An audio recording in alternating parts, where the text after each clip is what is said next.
Madame la ministre, 3 ans après l'adoption des accords de Paris, la mise en œuvre des engagements pris en 2015 a-t-elle été à la hauteur du défi climatique ? Comment les États peuvent-ils renforcer leurs ambitions et coordonner leurs efforts pour une action efficace et juste ? Voilà 2 points pour Katowice qui sont essentiels.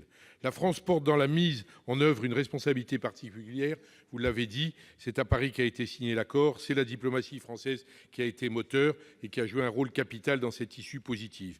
Pourtant, l'accord de Paris, s'il est essentiel, n'est qu'un point de départ, il faut s'en convaincre. Cet accord prévoit de contenir l'élévation de la température, tout le monde l'a dit, à 2 degrés. À la demande des pays les plus vulnérables, pourtant, les États ont commandé au GIEC un rapport spécial sur les impacts du réchauffement global de 1,5 degré, rendu public le 8 octobre dernier, qui dit en substance: le changement climatique affecte déjà les populations, les écosystèmes et les moyens de subsistance. Chaque demi-degré compte. Ne pas dépasser 1,5 degré n'est pas impossible, mais cette démarche demande des transitions sans précédent dans tous les aspects de la société. Comment procéder pour monter cette marche ?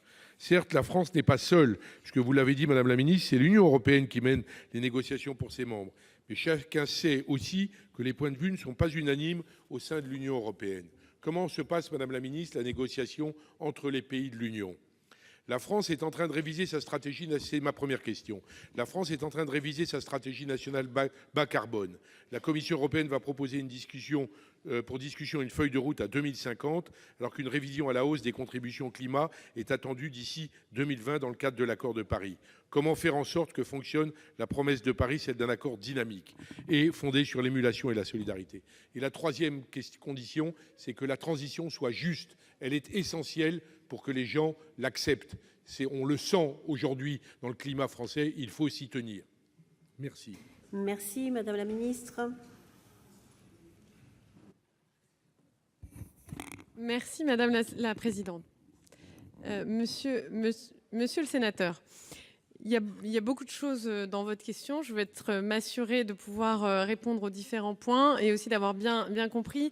Je vais peut-être commencer par vous répondre sur l'Union européenne. Comme vous l'avez dit, la France négocie en tant que membre de l'Union européenne, ou en tout cas c'est l'Union européenne qui représente la France dans les négociations internationales. C'est très difficile. Je ne vous cache pas qu'il y a des moments où on se demande si on va y arriver. Ouais, on en est là au niveau de l'Union européenne, quand on a plusieurs ministres de l'Europe qui sont autour de la table, il y a des divisions fondamentales, des divisions et des différences de perception et de vue entre les différents pays européens.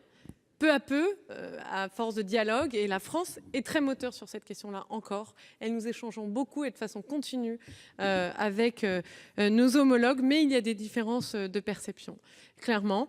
Il y a cette question de la transition juste, comme vous le disiez, qui est un des points parfois difficiles de négociation, et il y a aussi des États qui se cachent derrière cette question-là pour ne pas revoir leurs ambitions à la hausse.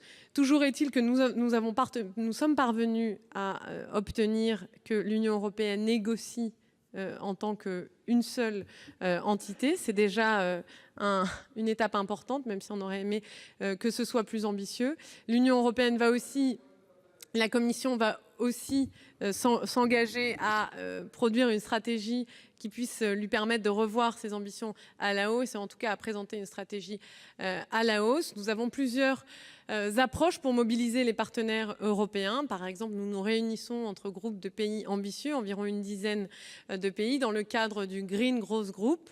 On se voit entre nous pour déterminer de positions communes les plus ambitieuses possibles avant les conseils des ministres de l'environnement.